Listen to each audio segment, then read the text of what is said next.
do you know that the rules in America are that you can only, if you're a US official, up to and including the president, you can only accept even, you can only accept gifts under $480, right?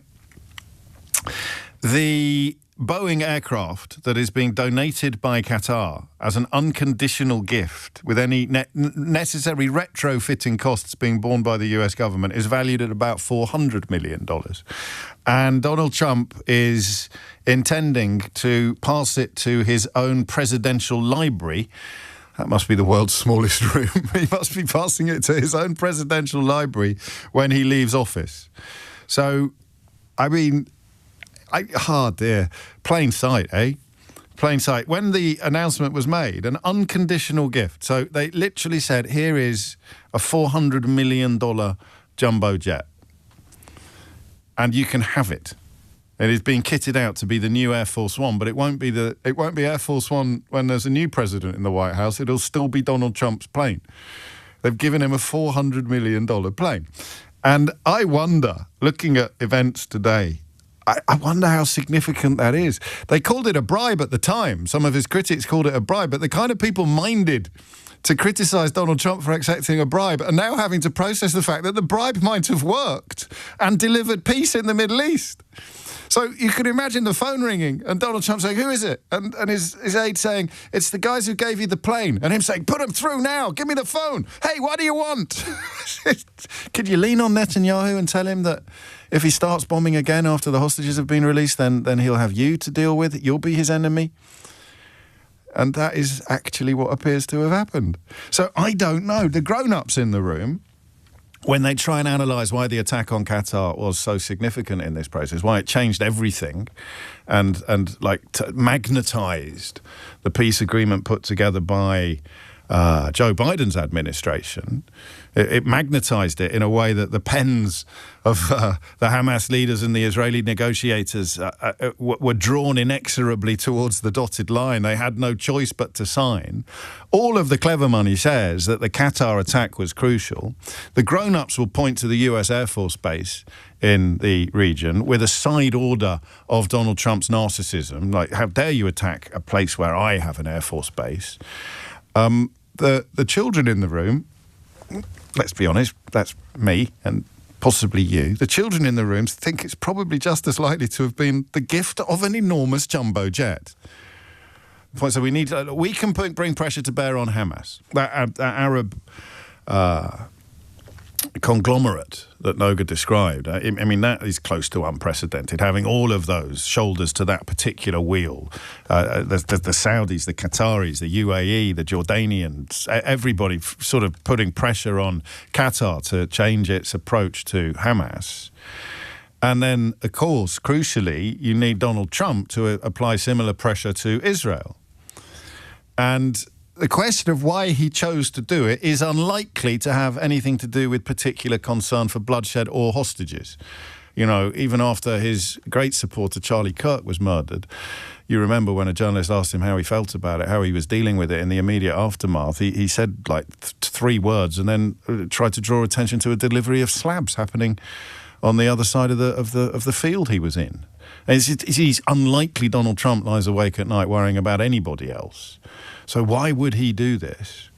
And the answer seems to be because the attack upon Qatar broke Benjamin Netanyahu's hold over the White House in some way.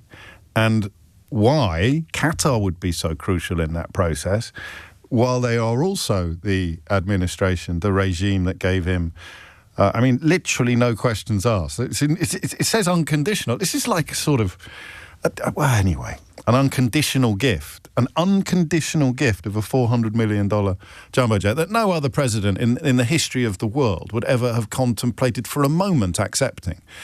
Jimmy Carter put the family peanut farm into a blind trust when he was president in order to avoid any perception of conflict of interest, in order to be absolutely crystal clear that he wasn't doing anything that might benefit his own peanut farm. Where was it? I want to say Kentucky. I don't think it was in Kentucky, but it was definitely a peanut farm. Jimmy Carter put the family peanut farm into a blind trust. Simon Marks reminded us yesterday that when people queried whether or not it was right for a president to make a $2 billion profit from his own policies and legislation, he responded by saying, well, some people made a lot more than that. He's a crook. Plain and simple. And yet he has, it would appear, provided the magic sauce, the special sauce, the magic ingredient to this process. And yes, I did do in plain sight, deliberately, honestly. That was the power of the pun. So I think we're going to ask the same question now. I'm not saying bribery is a good thing, Chris. Don't be so po-faced. I'm saying the peace deal is a good thing. And if it's come about through bribery, then the sin of bribery is dwarfed by the positive of a peace deal. I'm going to wipe the board now. If you Georgia, the peanut farm was in Georgia. Thank you, because I think the mood has changed in the room. This room. And now I want you to answer the same question: is how do you greet this deal? I mean, the bits we didn't know that Noga has really nailed down for us. Netanyahu has been told in no uncertain, but I know I'm going to start talking myself down from the lofty heights of optimism now, because it's still Donald Trump. But as long as he's got the plane, I reckon the threat will hold. As long as he's got the aeroplane in the back of his mind, then the threat's going to hold, isn't it? They gave me a plane. They're eating the cats. They gave me a plane. They're eating the dogs. And that is why he's saying to Netanyahu, you can't go near, you can't hit Qatar. They gave me a plane. They gave me a jumbo jet. How dare you attack Qatar, even if you are going after? I don't care who you're going after. I don't care about anything except me, and you gave me a plane. What did they ever give me? Just headaches. Headaches and nightmares and difficulties and trouble. They gave me a jumbo jet. And that guarantee to Hamas, and I mean, God, it's not pretty, is it, to think of some of the people responsible for ordering the October the 7th terror attack, living out the rest of their days in comparative luxury and lifelong immunity in Qatar. It's not pretty. It's horrible in many ways, but peace deals often are. And in fact, peace deals kind of always are, particularly if you're dealing with terrorist organisations or separatist nationalist groups. That's going to be a very, very bitter pill for many, many people to swallow, not least, of course, supporters of the bloke who said he was going to annihilate them, or indeed the families of the people who've died during his attempts to annihilate them, which have now apparently been abandoned. But what you have at the heart of all of this is the very simple fact that they have been told, and Netanyahu has been told, that after the hostages have been released, they are categorically not allowed to resume hostilities, as they have done in the past. Something else probably not widely understood by people who rely upon much of the British media for their understanding of these issues.